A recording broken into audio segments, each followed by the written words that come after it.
people are and how to put them in a job that increases their chances of success. Everybody excited? Yeah. Yes. All right, let's light this thing up.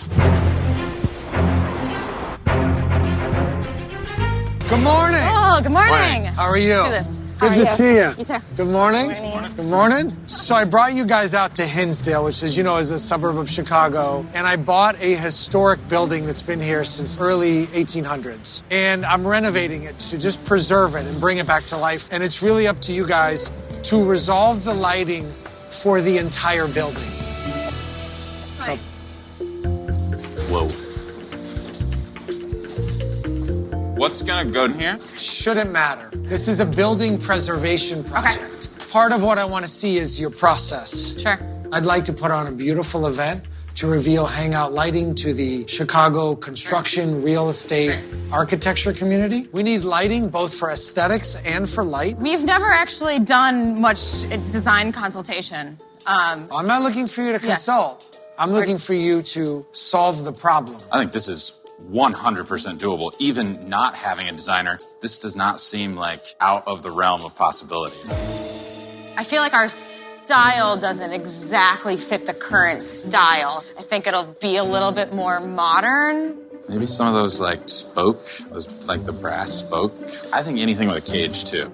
Yeah, but all this intricate woodworking, it's definitely a different style. I want like 150 bulbs in this room. Jen seems petrified. And Dustin's like, all right, man, we could do this, we could do that. What about this? What about that? And what he's doing in my mind is he's selling the client before the client has even said yes. That's a great salesperson in my mind. Oh my God, the exposed rafters. I want to wrap stuff around these so bad. It's 150 pendants on the second floor. Couple observations. If there's not a clear mission, it's like, okay, we don't know what to do. I think, like with Jen, she used to do all the things. I just think one person should just be taking something and doing them. But I think everyone can benefit from more defined roles, opinions. Whose job is it to define your role? Jen's. I feel like it's my job to say that, but my reaction wants to be like asking you. I'm not sure we're answering Marcus's question. I think in terms of delegating, you and I just need to work on, you're going to work on this, you're going to work on that. I know it's new. I just think we have to get better at that. And then Dustin saying he's leaving. I love the fact that you're here and that you're excited about it. But it sounds like maybe I don't want to leave if I could find a role and I can make more money and I can contribute. Yeah, absolutely. Okay, so you ready to go back to the office? Yeah. Okay, thanks, guys.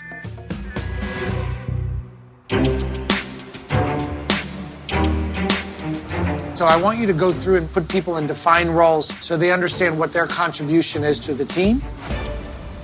I don't know how to do that. Honestly, I don't know how to be like, you do this, you do that, right now. So why don't you grab my favorite tool, a whiteboard, and let's just think, okay, what's the end goal? Who's doing what? Presentation and sign off. I would say a combination of me and Catherine. Who's asking for the money? Right now, me. Are you the best salesperson? No. Who's the best salesperson in the room? Dustin. Okay, keep going. Assign roles. Definitely me. Sourcing, that's definitely me.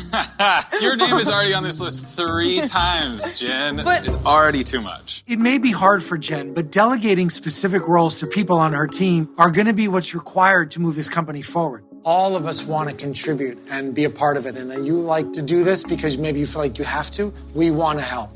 Does everybody agree? Okay. Thanks, guys. Yeah, thanks. Thanks, Marcus. That was fun.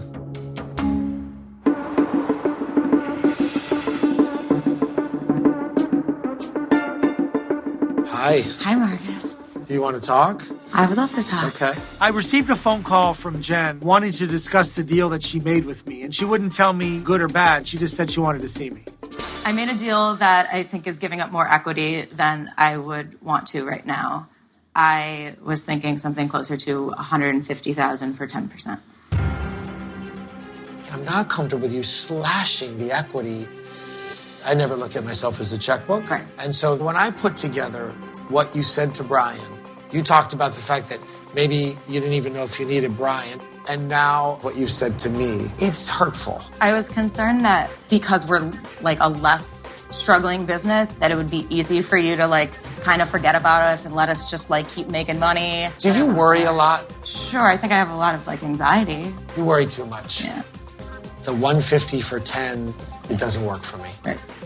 I need to think for a minute.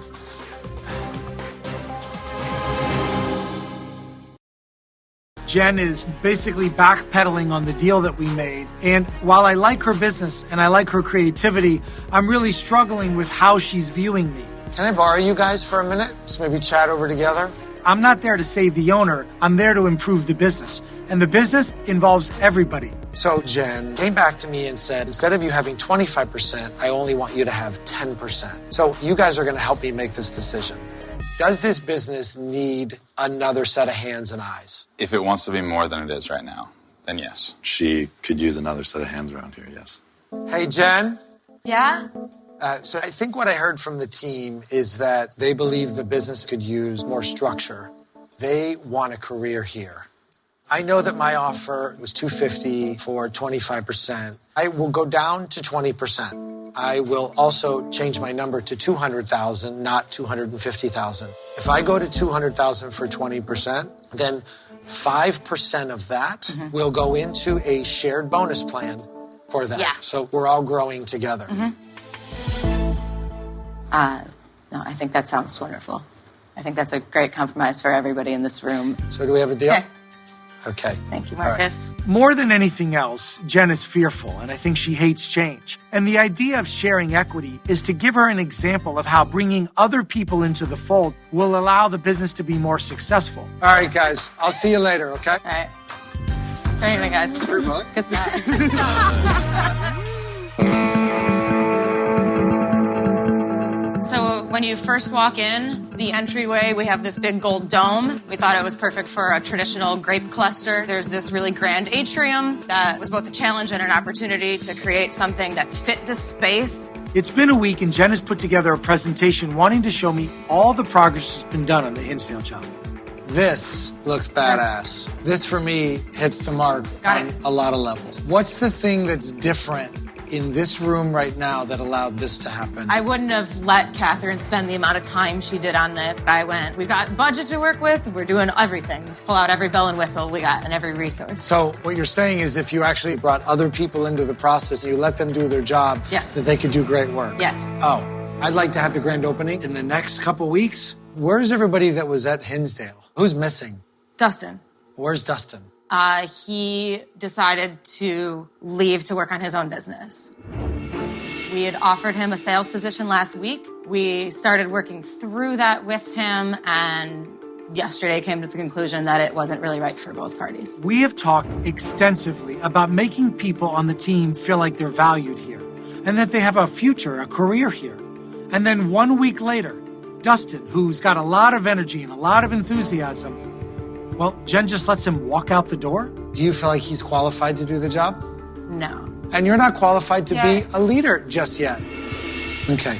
Thanks, guys. Yeah. Thank you. Thanks, Marcus.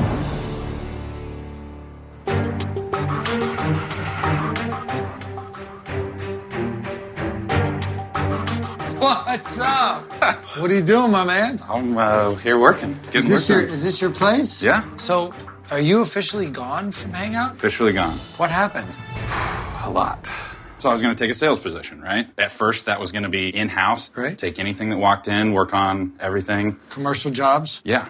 I knew that I was going to have to build a sales program with no guarantee of pay. I asked for 2 months. If I sell up to like $25,000 worth of product, anything after that, sure, I want a commission on. But like the first $25,000, I won't take the commission. They didn't want to take So the they risk. don't want to invest. Yeah, they didn't want to take the risk. Which is why people constantly leave, is because she doesn't want to invest in growing the business. Totally, sure. All Destin wanted was to receive a salary for 2 months so that he can get things set up and get started. And candidly, it doesn't seem like an unreasonable request to me. I want you to be open-minded about doing some, because I honestly feel like the type of product they're selling requires creativity. Yeah. You have no problem asking for the sale. No. Let me send you a few leads and see if Yeah. you can make it work. Okay. Okay, brother. Sounds good, man. I'll see you soon. Awesome. By the way, Hi there.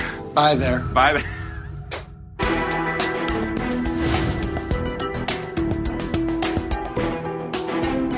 So I want to talk about something that's been on my mind. It's me just getting comfortable with how you think about people. So I want to use Dustin as an example. How did you end up just letting him go? There were various tasks that I gave him that I was disappointed in the results, like not knowing how to add things on Excel. Not everybody's good with right. numbers. No, I know, right? And sure, I could have spent more time training and investing in that, and I didn't feel like that was a worthwhile investment. I mean, I could easily do sales. As a business person, you are required to have some coldness. You can't keep someone around just because you like them. It was your job to find the best in him. Once they enter your door and they become your team member, you're now responsible for their well-being. I'm not advocating that you have to employ everybody and have kumbaya parties. I'm saying that when you bring somebody in, you make the decision to bring them on. If you hired them for the wrong reason, you have to try to make it work. I hear you.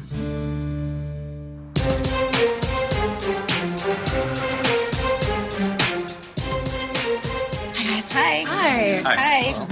Today I've brought the team to DePaul University. I've lined up professors and grad students from the College of Computing and Digital Media. What I ultimately want them to do is go through the website and walk Brian through what works, what could use some help.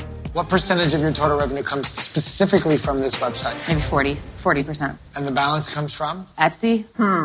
Something is awry here. It's not enough that you're getting from your website right now. Yeah, I kind of found that all of these options here, I thought that each of these would be clickable, but no matter where you click, it directs to the same place. It would be great if, like, you can see the options, you can click on them, and it would change in front of your face. How long do they spend on the homepage? The homepage is about 20 seconds.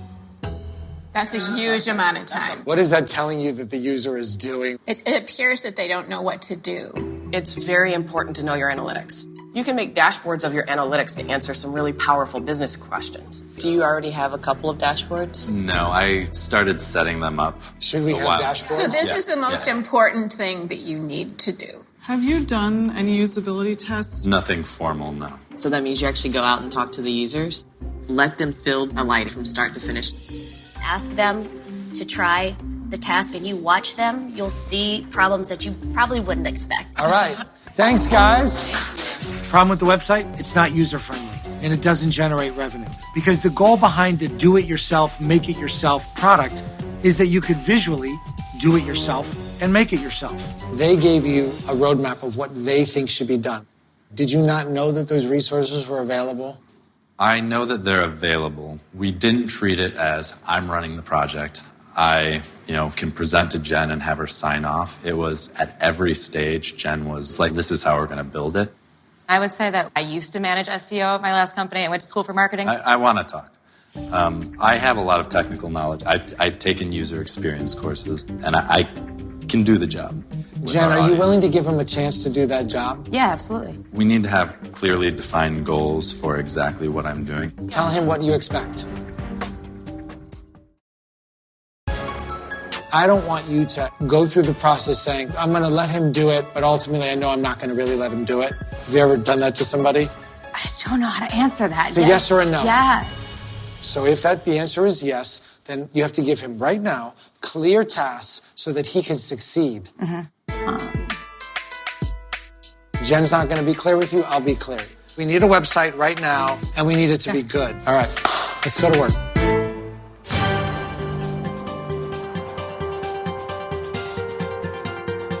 So these are going to be the wall sconces for the upstairs. While Jen has everybody full steam ahead on the Hinsdale project, Kelsey took her own initiative to set up an entire inventory system to ensure the company never runs out of product. What we're looking at is like future goals of how do we stock things instead of just making to order. It feels more organized. You like it? Yeah. And Brian has taken the lead on setting up a usability test to help us grow the website. You can use any of these colors, any of these keyed sockets. The purpose was to ask people to go through a do-it-yourself process. And then you take that experience and you transfer that to an e-commerce experience. Thank you all for coming. Okay, thanks, guys.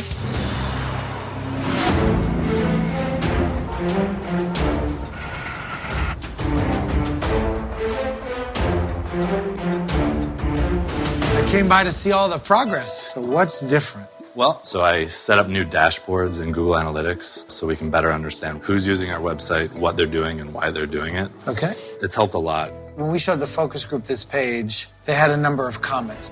Did you create functionality and variability to the pendant light? No, I got a quote for developing that. It was $30,000. Jen didn't want to. Hey, Jen, Yep. quick question. We went to the 7 cluster